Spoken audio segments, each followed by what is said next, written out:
I've not seen such bravery. In September of 2013, I did a video on Bad Rats, a strange, ill-conceived puzzle game that's sort of like The Incredible Machine meets Tom and Jerry meets Endless Regret. The graphics were bad, the concept of goring a cat unappealing, and arguably the most important part of a physics-based puzzle game, the physics, were horrible.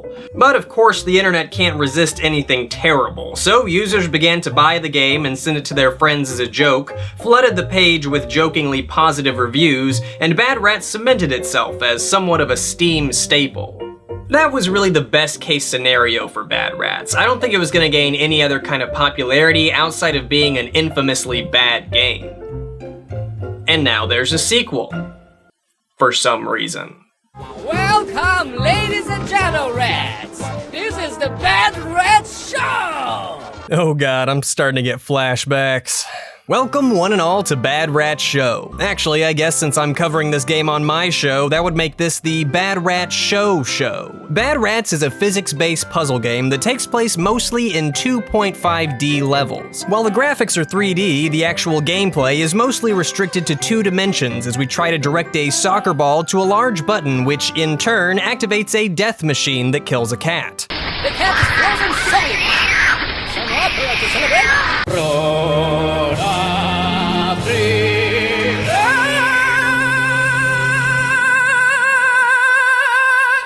Now it's time to show you the show part of Bad Rats Show, which makes this the Bad Rats Show showing show. This elaborate death machine that we're assembling is being performed in front of a live audience filled with bloodthirsty rats. To entertain them while they wait for me to solve the puzzle though, there's a Jumbotron, which is always fun, along with some live music being performed by the Rattles.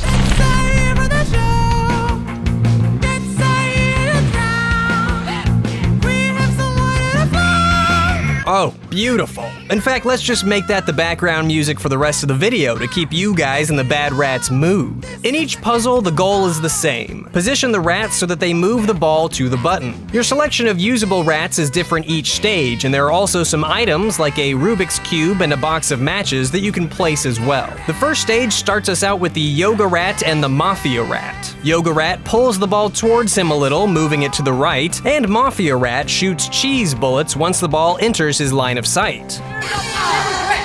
Oh yeah, we're gonna have a cat's pancake!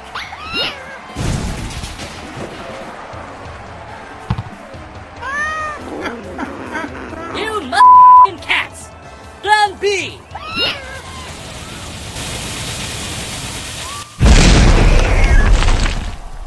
Yawn. I mean, sure, the whole mercilessly killing a cat thing was surprising in the first game, but if you've seen the original Bad Rats, none of the deaths in Bad Rats Show are really going to shock or surprise you. And if you haven't seen the original, maybe just crawl back to that rock you were hiding under. There's probably nothing you want to see here. Bad Rats made a name for itself by looking terrible, slaughtering cats, and also the game just sucked. But arguably the most important element for Bad Rats was the element of surprise. Not a surprise party type of surprise though, more like an I'm gonna stab you in an alley type of surprise. Bad Rats came out in 2009, back when Valve actually gave a shit about what was being sold on Steam. At a time when the platform was more focused on the quality of games for sale, Bad Rats sort of stuck out a little bit. 7 years later though, and nobody would really bat an eye. Early access games are running rampant. There's basically an intentionally bad game genre now. I'm not sure if that means Bad Rats was a trailblazer or just a sign of things to come, but one thing's for sure, Bad Rats Show doesn't have the same kind of shock value as it did 7 years ago. Now, if for some strange reason you're actually interested in learning more about Bad Rats Show, A, you're a freaking weirdo, and B,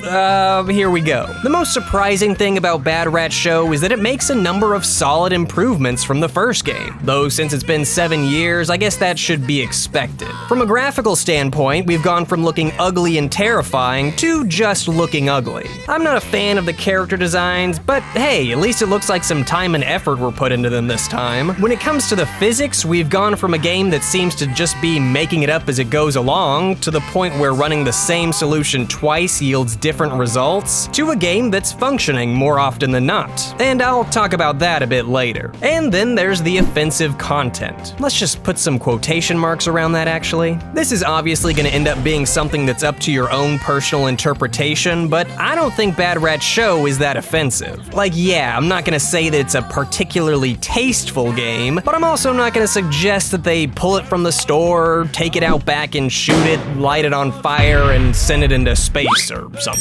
First, there's the aforementioned cat killing, which, if it's your first time seeing the game, might shock you a little bit. In a weird way, though, the better graphics and more produced cutscenes actually make it less shocking to me. That's what my father always told me. Always have a bazooka, son.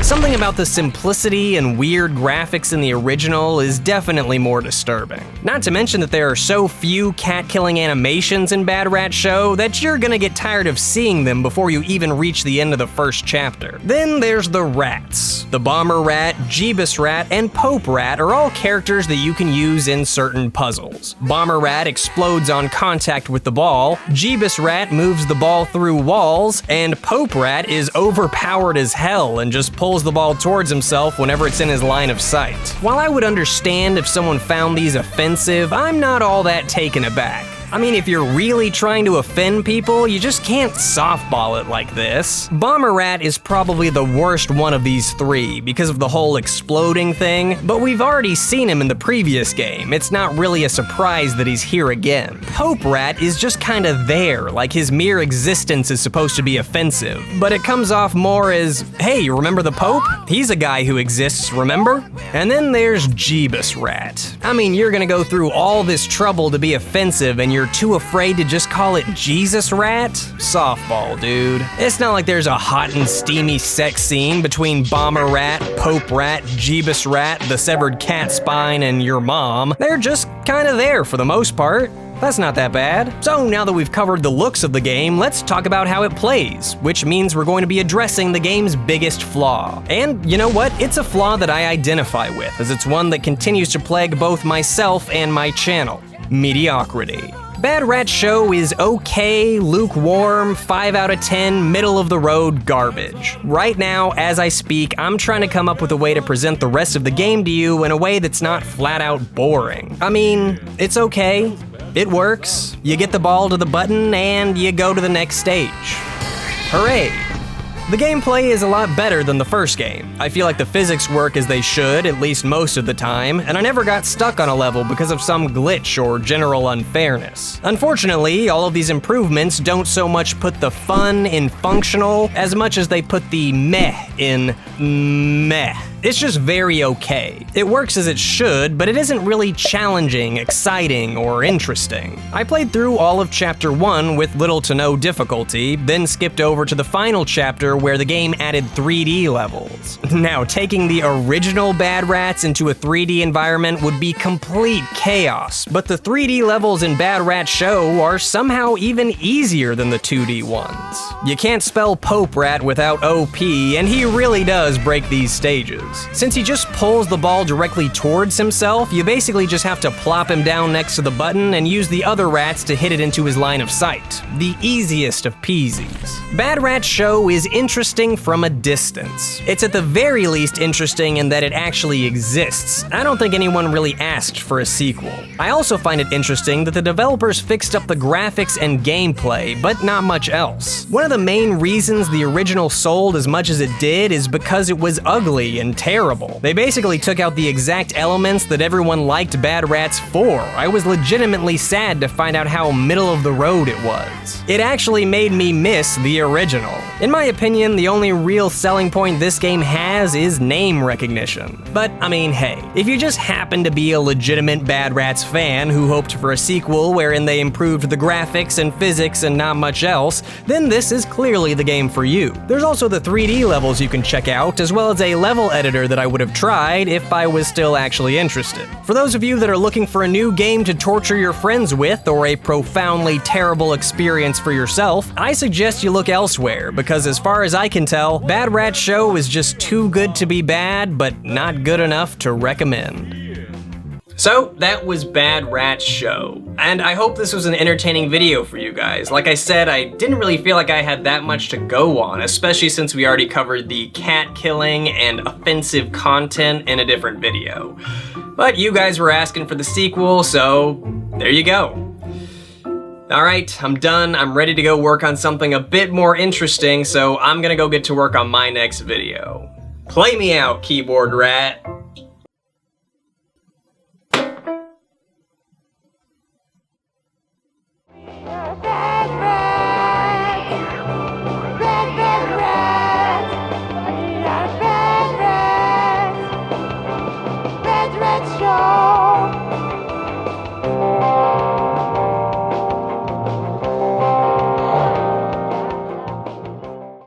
Nobody knows what to do with this toxic but we have a good use for it. Of course, we'll pour it over this kitty. Take a radioactive bath, you furry freak!